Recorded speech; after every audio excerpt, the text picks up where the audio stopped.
Welcome, ladies and gentlemen, to another movie review from 3BG. This time we're talking about Black Panther Wakanda Forever. How's it going, sir?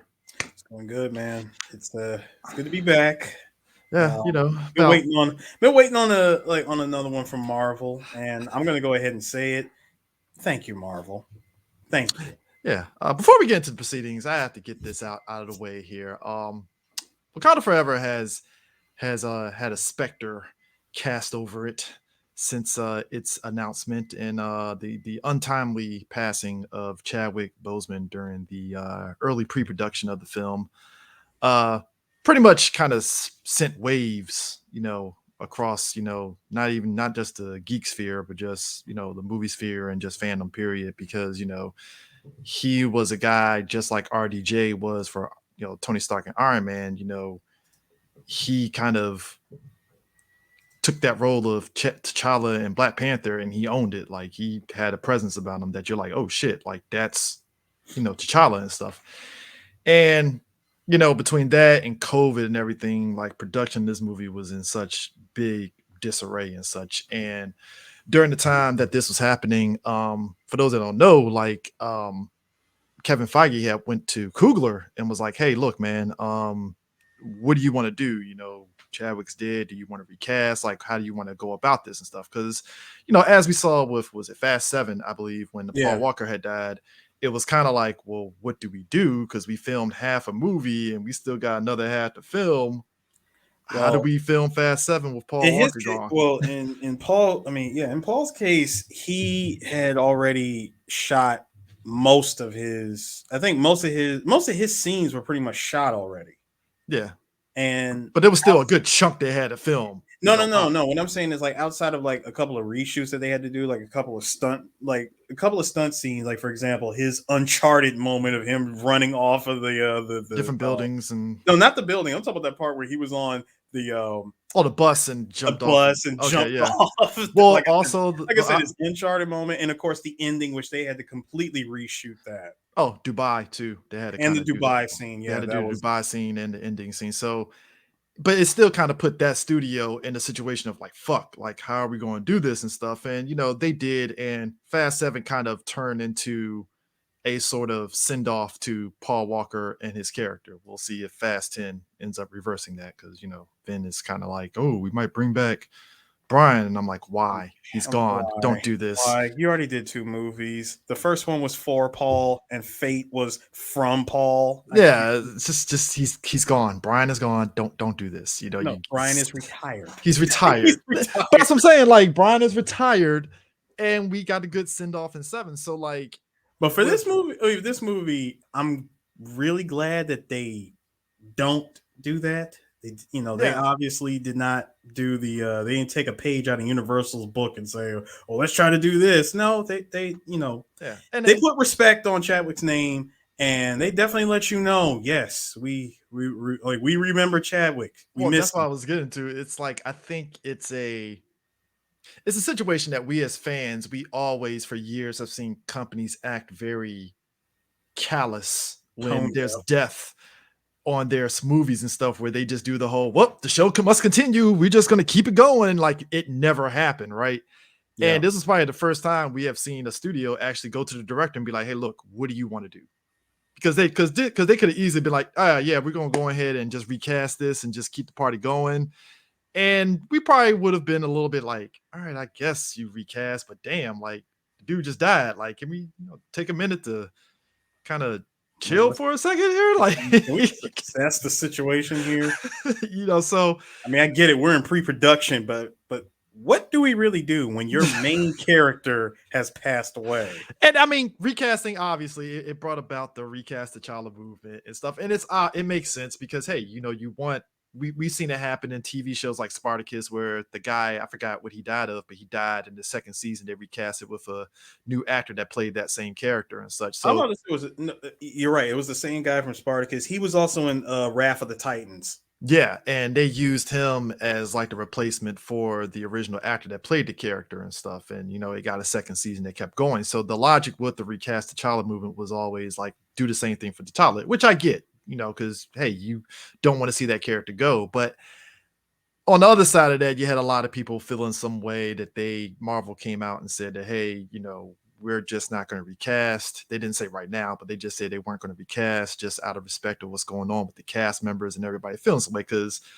Chadwick wasn't just some actor on the scene. Everybody loved him. He was very Yeah, close with Coogler and everybody on there. So it was definitely tough. Like, it's when it basically is when you find out that he had been battling his cancer since Civil War. yeah, he went into remission and then it popped back up and he just kind of toughed it out and Yeah, kept it and he's going and been, stuff. but the problem, I mean, but my point is that he's been dealing with it since Civil War. Yeah.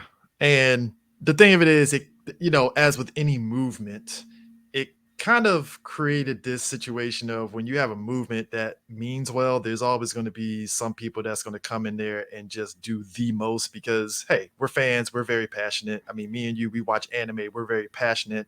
Whenever Hollywood gets their hands on doing an anime adaptation, we're like, fuck you up, that kind of shit. I'm So, more like, all right, what are you gonna do? yeah. That's always So, my question: is what are you gonna do? yeah, but we're passionate, and there were What are some. you changing? So there were some people within the movement that were passionate in a way that was very fucked up. Like just a lot of presumptions about Coogler doesn't care about Black Panther. They're not recasting.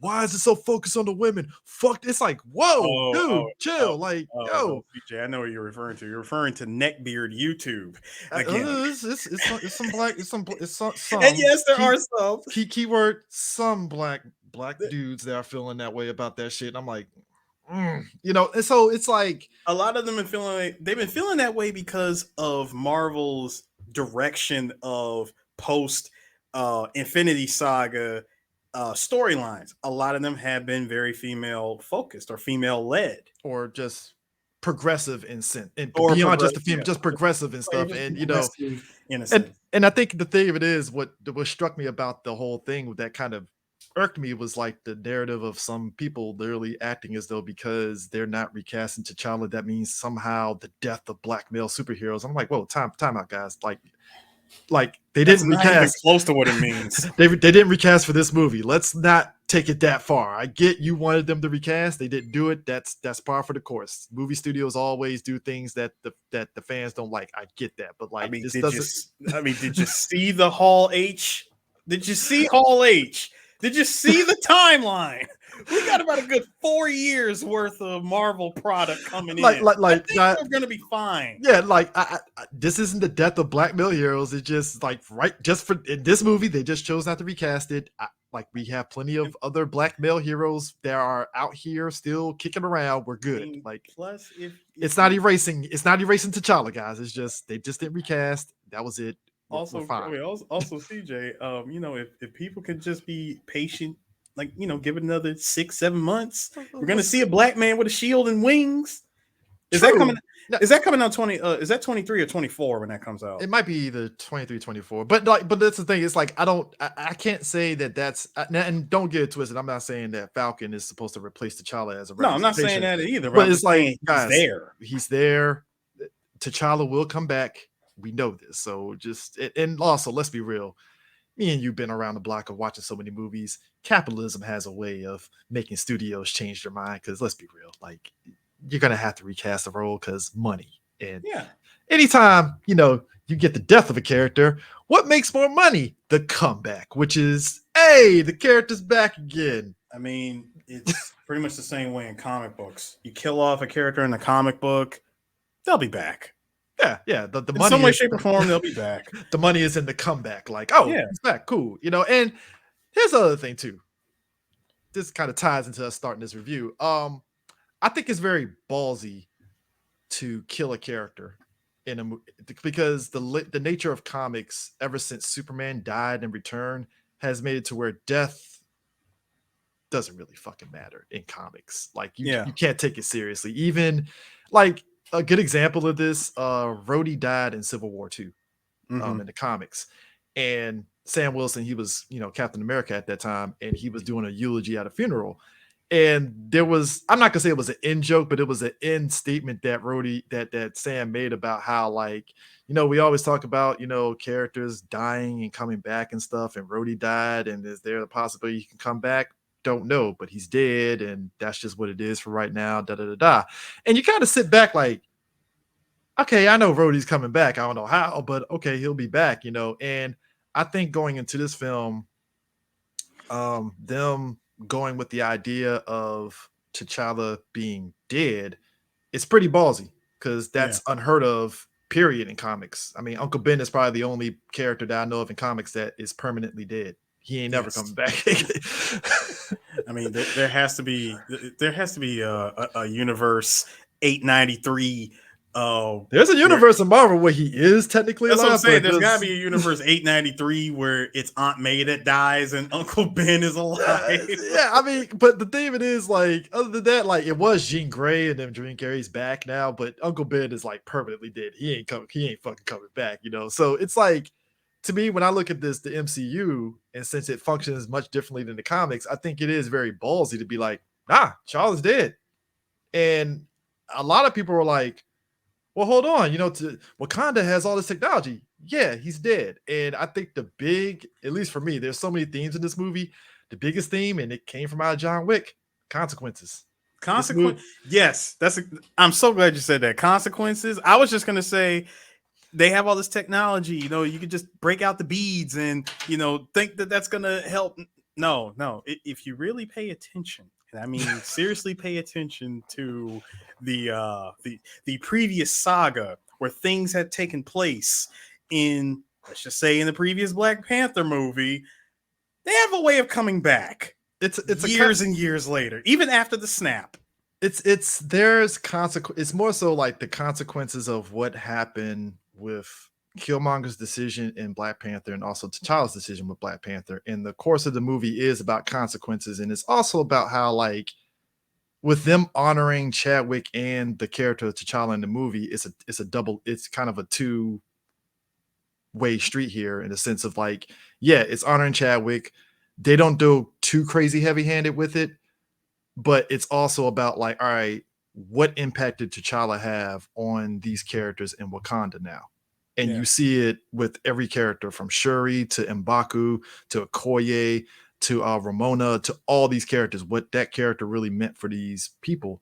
And I think that's what makes this movie work, in a sense, because the whole crux of this movie is basically T'Challa is dead, and about 1 year later after his death, Wakanda is kind of in a situation where, since T'Challa opened up this, Wakandan outreach around the world, obviously when you had that, the rest of the world is like, hold on, I heard you guys got vibranium and Yep. weapons. We And kind of we want that. and we also heard that the king is dead. So you guys got nobody. You guys got there's no magic Catman running around. A bulletproof Catman's not running around Wakanda anymore. So maybe we could just, I don't know, take it.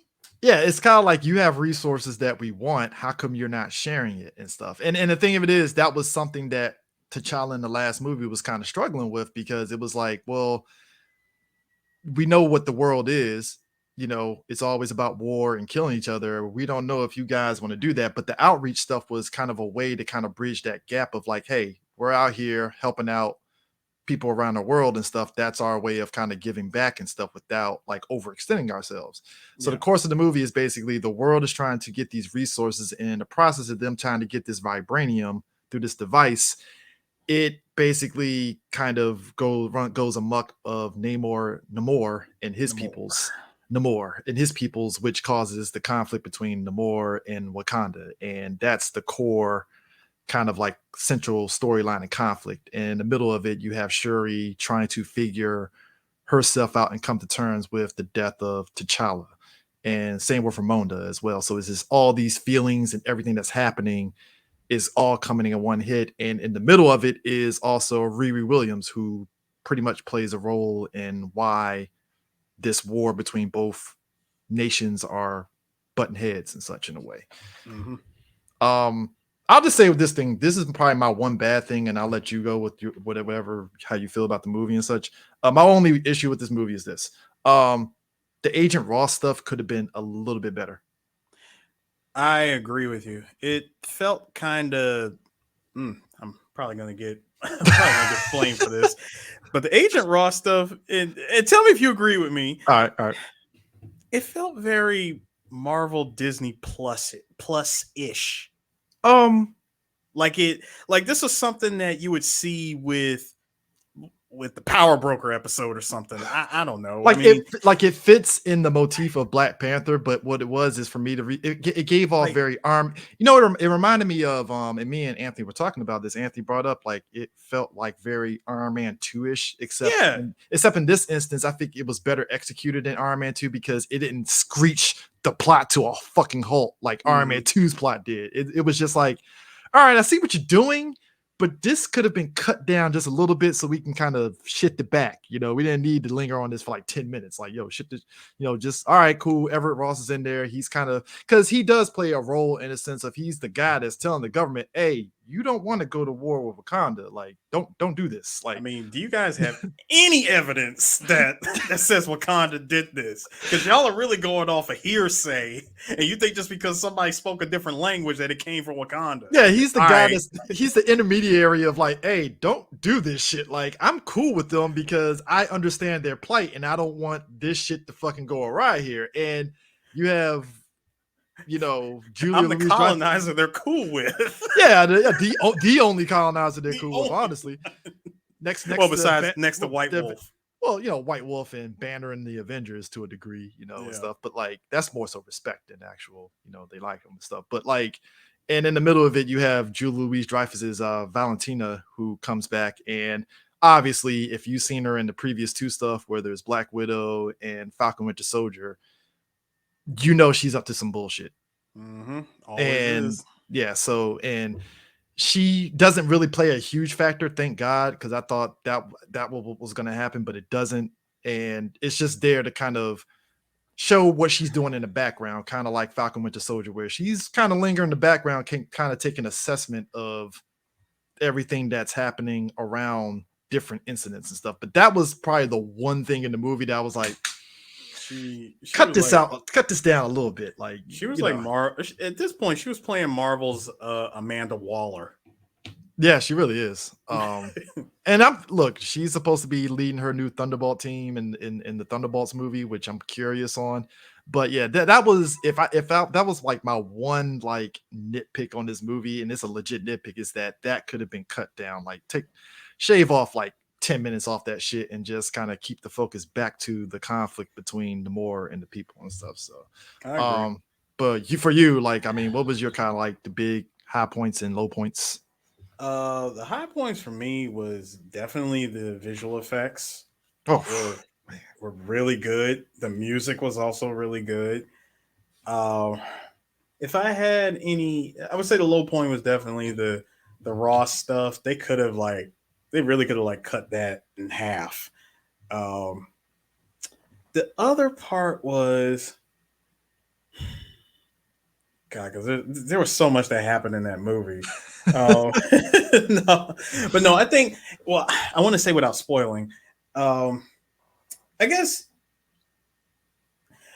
there was a big reveal that happens in the movie, mhm. and when it does, I mean, and when it does happen, I remember screaming in the theater. I knew that was coming. Like I knew I knew, I knew this wasn't going to be like a one time thing. This is Okay. something, this is something that I knew they were going to circle back to, and I was glad that they did that. Yeah, I mean, because like I said, this whole movie is about decisions from previous films. I mean, it goes without saying, like between just like I said, everything with Shuri and just everything else. That's it's Yeah. consequences. Again, got to go back to that. It's It's consequences. like I would say the moment is kind of like, remember that moment that you and I both reacted the same way when we saw Infinity War, and we Yeah, yeah. what was it on Viramore? Oh yeah, yeah, kind of like that. Yeah, that's that. The Yeah, Viramore moment. there is a Veermore moment in this film, and like when it happens, I'll just say this: the people that know that read into the rumors and stuff, it's not what you think it is. Yeah, Because I it's remember not. reading into the rumors of it, and I was just sitting back like, okay. And then you watch the movie, you're like, oh, it's not what I thought it was. This makes Yeah, perfect sense. Like it really does. And yeah, Yeah, and like I said, I do feel like shout outs to Letitia Wright. She's always been a good actress, and I think this movie she shows it front and center in terms of how she kind of we see all her emotions up front, the conflict, her being in pain, her being happy, her vibing with Riri, just all these emotions are all coming out and stuff. And like by the time you get to the end of it, you're like, okay, this chick can fucking act her ass off. Like, Yeah. damn, like there. But I think more than anything else, though, the one that takes over is my man Tena Guerta, who plays Namor. Oh, And dude, he was good. if you have any doubts that because despite them changing his background to Aztecian, this is the fucking Namor from the comics. Like this, like beyond just the visuals of the wings on the feet and the pointed ears, like his demeanor is fucking cocky as shit. Like Yep. he is about like his protection of his people. Like the attitude is there, and the attitude, the arrogance. Dear God, the fucking arrogance. Like the way he just sits there and kind of like when he demands something, it's not in the whole I'm angry at your demand. It's a very like calm demand. Very Like matter of fact. yeah, very matter of fact demand. Like you might have a point on this one. I don't know what to tell you, man. Like you might want to listen to him on this one. You know, I'm like, hey, hear me out. just hear me out on this one. He might have a point on this one. He might have a point on this one. No, because when you see him in like in his full garb. Yeah. When I looked at him, I was like, okay, I get like I know this is a comic book character that came out long ago, but bringing it up to today's times, I'm like, dude, he was reeking with Kotal Khan. Oh yeah, yeah. I mean, It just gave off that Kotal Khan vibe to me. And I thought it was great because it's like, a lot of people are mad at the change and stuff. I'm like, guys, they just changed his background as Techian, but this is the Namor that you know from the comics. I get it. He's not a fucking white guy. Like, I get it, but like, this is the fucking character beyond just he's Aztecian. Like, the fucking arrogance and all that shit is there. Like, it's still the same character. The fucking regality, him being this regal like leader, it's there. Like, I don't like. It was just wild to be everybody just lost their fucking mind. Like, oh my god, he's not white. I'm like, and these some of the people are black people that are saying this shit. I'm like, same character. This is the reason why I'm glad I go into movies, especially comic book movies, the way that I go in them. You listen, you and all of our friends in the podcast community knows I go into these movies as blind as a bat. All right. Yeah, I mean, so I like listen. If your acting is enough to convince me that you are doing the job, I'm fine with it. Yeah, I get it. Like your origin changed. Like you went from being this to this, and I'm fine with it. It's when you do something stupid and you introduce a character with no rhyme or reason for this, for said person being this character. Just watch Black Widow and you'll know what I'm talking about. It's the same reason why I was glad that they have Riri in the center of the conflict and not just some regular person that we don't fucking know, because we wouldn't have had that emotional connection. Because as much as Riri being in this movie is kind of sort of a setup for her Disney Plus show, it didn't feel that way because they just introduced her as just a person that clearly was been in the MCU for a minute. She's established. We get enough information about her where you're like, all right, cool. I understand everything about her. All right, cool. It didn't feel like, all right, continued in Disney Plus. It was just like, no, she's a character. We'll see her again. No, and that's it. Riri will return. Yeah, I never got the feeling in this movie that when her business in this movie is done, it was to be continued, and it didn't feel that way. It felt like she was a part of this world already. She didn't have her Terrence Howard next time baby moment. that was my thing. It was like, yo, just do that. Just make her a character that just show up, do your thing, and that's it. Yeah, you're a character. You're a fully fledged character. You establish yourself as being smart in a way that, funny enough, is different than what's her face? Wow, I'm like forgetting her name. Wow, which character? Then what's her face? Wow. What movie? We'll put it this way: her being smart is way different than freaking Shuri. Like both of them and their intelligence is on different spectrums here. They're thinking differently. They're not like, hey, we think the same in terms of us, intelligence. It's like, no, they have different ways of Oh, going about I going get about things. I get it. It's God, not okay. Don't for the love of God, people, don't come at me. Don't come at me when I say this.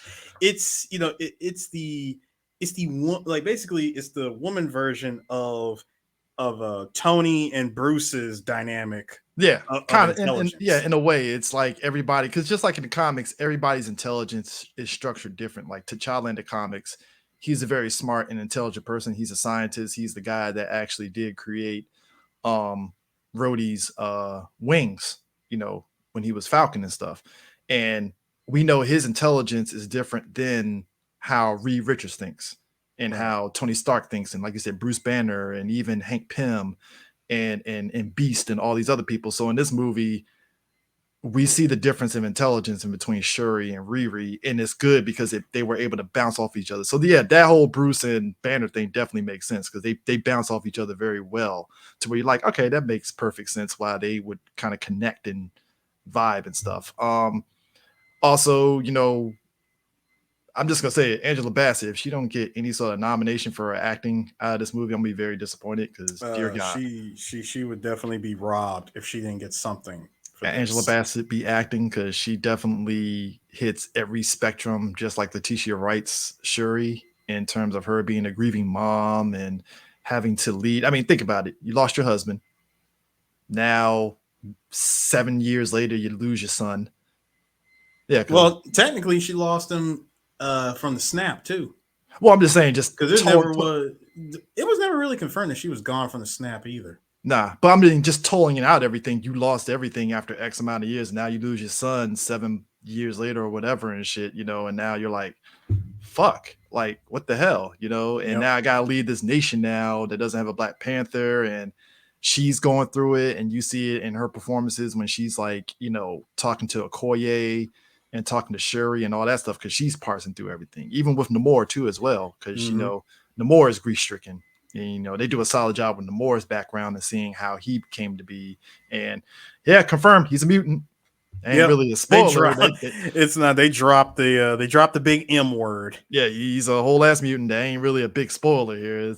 I'm glad that they kept that instead of just like, oh, he's just some dude that just happens to have magical wings. It's like, no, that nigga a mutant. Like it's done. Mutation.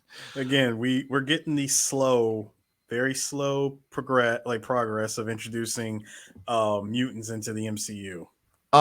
Nakia, Lupita playing Nakia. Nakia, she serves her purpose in the movie. She isn't really in it like huge compared to the last movie, but she's in it enough to where she serves her purpose story wise for what they need her for, Yeah. and stuff, which was kind of surprising because I was expecting her to really be like prominent from like get go from opening scene. More than anything, Winston Deuce and Baku is probably the one that surprised me with what they did with them because I really thought going into it they were going to really make him like the comedy relief to kind of break the levity of Mm-hmm. the movie, but thankfully no, he has Nope. like a couple of comedic moments, but like he plays a very M'Baku that actually has shown growth since the last Yeah. film. I mean, he's still in Baku. I mean, like from his entrance to walking in, eating that raw ass carrot. Trust me, when you see it in the movie, it's hilarious. Oh, it's hilarious. But past that, like you see the growth of M'Baku because T'Challa really kind of set the tone. Like, hey, we know that for years, we treated the Jabari as being separate from Wakanda, but like, yo, we're all in this together. And you saw M'Baku after T'Challa said that, like, oh, us? All right, shit, I guess we are in this together. And like you see that he actually is like changed as a leader and Yep. such, because even with T'Challa gone, he kind of presses himself in saying a lot of common sense stuff when they're when the whole Wakandan council comes together and stuff, and you see him say a lot of he has some good moments in those scenes too as well as M'Baku, which I was like, oh, I'm He actually ends kind of up being shocked. I thought he was going to say something funny and stuff, and that was it. It's like, no, he's he ends up very being the very voice of serious. reason in a lot of ways. Yeah, which was again, I'm shocked because I was expecting like again him being just like, oh, it's gonna be jokes, and it's like, oh no, he got a couple of jokes, but it's like no, he's like you said, he's the peace of mind, the reasonable person out of everything and stuff. I will also say this: Final fight scene, the final fight in this movie better than the first movie. Uh, dude, hands down better than the first one. It wasn't a big CGI mess. It Oh no, was no, it no. was a proper fight. Yeah, yeah. Played it That's out very very well, very intense, and yeah, this like this it this was good. this this I this was was. satisfied. Oh yeah, I was definitely satisfied. This was definitely a good send off for Chadwick and really reverence. And like I said, Marvel Studios and them didn't have to do all this. And I get why they did it because that's how impactful Chadwick really was. And I think, you know, he wasn't just some actor that was just in the role and that was that. It's like, no, he really was like that impactful. And I think that, like I said, I think that speaks volumes on how much having an actor in the role of T'Challa means for a lot of people and what you can do for that. That's why, as much as I understand that they didn't want to recast, I was like, you know what? Take your time on your recasting options here, just to be sure that whoever you get can hit that same level as Chadwick, because it's more than just putting in any old hot black actor in the role and thinking, all right, we're good. It's like, no, can that actor really step it up just like Chadwick did in that role? You know. Yep. So, but yeah, Yeah, this movie they're gonna have some solid. time to think about that. Oh yeah, yeah, yeah. I mean, this movie overall was definitely pretty solid, top to bottom. Like I said, it's not perfect like any Marvel movie, but I would say it was definitely. I will say this for my money, it was one of the stronger Phase Four movies next to Shang Chi to me. This is definitely number two to Yeah, yeah, Shang-Chi. yeah. I don't know. Um, Shang Chi and this is neck and neck, and then below that is like Multiverse of Madness, and then Eternals.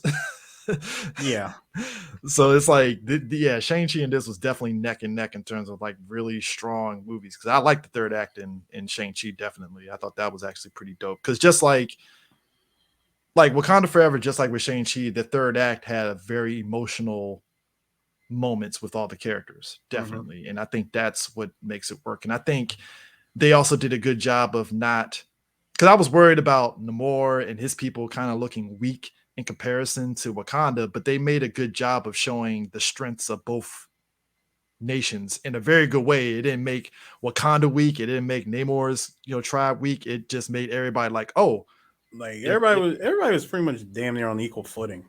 oh yeah. I mean, to where yeah, you can see why there will be a problem if they both teamed up at some point. It's like, hmm oh, they're gonna be a problem if anybody tries to fucking get at them. Like it, man. It's like two nations with the amount of tech and powers on hand. Ooh, look, um, I want none of those problems. the civilization of Talakan, Yep. as his nation's called. I did think it was kind of interesting how we're getting Avatar Way of the Water, and then we're Yes. getting this the way that they showed Talokan in this movie. Now, it ain't quite as crisp underwater, but it's filmed in a very realistic of this is what underwater would look like underwater. It's not clean. It's like, hey, you're gonna have some dark parts of it, but you Oh can yeah. still see. But they did the lighting was good. I think that was credit to how they filmed it.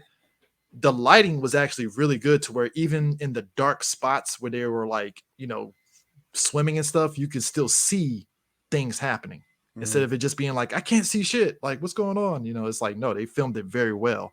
Um, but like I said, it's a stark difference between Way to Water, where it's like, yeah, this feels very video gamey, and I'm not mad at that because that's Avatar. It's a tech demo. That's just what it is. $1 billion tech Look, yeah, demo. look, it is $1 billion tech demo, and James Cameron got the money to get that popping. So I can't really knock him for that. But they did a good job of really showing that nation of Talakan underwater, and also his generals, yeah. his generals with Fatuma and Namora, because both of them are problems, especially Atuma, because holy shit, like that motherfucker meant business. Puts in work. Oof. The work put in from Atuma was, Listen, ooh, listen. I Yeah. need you to bring your A game if you're gonna fight this dude. Woo! Um, but yeah, man, it's overall this was solid movie top to bottom. You will definitely not regret seeing this. If you can see it in IMAX, Please see it in IMAX. Don't look at it in nothing else but IMAX. See it in There's a lot of IMAX. really good shots in IMAX. Yeah, watching the IMAX, definitely do that. And yeah, I mean, you got any final thoughts before we head out of here, man? Shoot, just again, go see this movie. It really is a letter, you know. I want to say love letter, more like a thank you letter, a celebration of Chadwick. Yeah, And like don't let the death make you feel as though, because it don't let the death make you feel as though it's gonna be a somber movie. It's like they make sure not to yeah, like I said, be they heavy-handed don't. with the Yeah, they're not heavy somberness. handed with it, but you're gonna see. I mean, like you're gonna see it, like this. You know how much the franchise, how much of an impact he had on the franchise during his short time with Marvel. Okay. Yeah. But definitely go see this movie in IMAX. Oh yeah, definitely go check it out. So with that in mind, yeah, we will catch you guys later. Peace out.